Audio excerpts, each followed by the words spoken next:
भाइयों और बहनों, यीशु मसीह ने हमें वादा किया था कि जब वो इस संसार से जाएगा तो वो हमें एक सहायक देगा, पवित्र आत्मा। पवित्र आत्मा सिर्फ एक शक्ति नहीं है, बल्कि वो खुद परमेश्वर का आत्मा है जो हमारे भीतर रहता है और हमसे बातें करता है।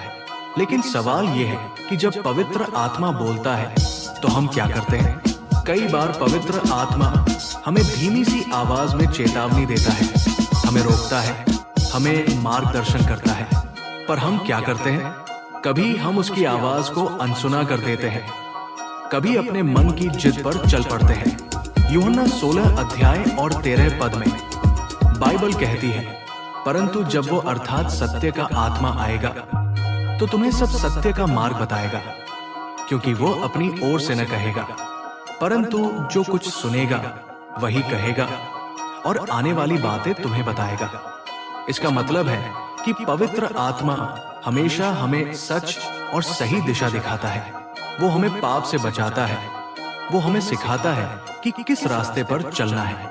भाइयों और बहनों, जब पवित्र आत्मा बोलता है तो हमें दो काम करने चाहिए। पहला, उसकी आवाज को पहचानना, दूसरा, उसकी आज्ञा का पालन करना। पवित्र आत्मा की आवाज अक्सर शांत और कोमल होती है।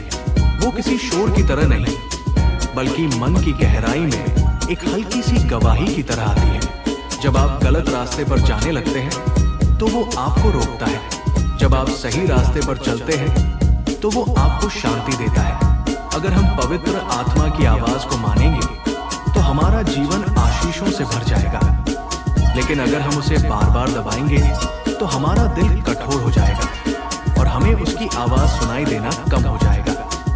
इसलिए भाइयों और बहनों, जब पवित्र आत्मा बोलता है तो रुक जाइए, ध्यान दीजिए और आज्ञा मानिए, क्योंकि वही आवाज हमें परमेश्वर के करीब ले जाती है और हमें पाप से दूर करती है। याद रखिए, पवित्र आत्मा सिर्फ बोलता ही नहीं, बल्कि हमें सामर्थ भी देता है कि हम वही करें जो परमेश्वर चाहता है। तो आइए आज निश्चय करें कि जब भी पवित्र आत्मा बोले हम उसकी आवाज पर ध्यान देंगे और उसी पर चलेंगे।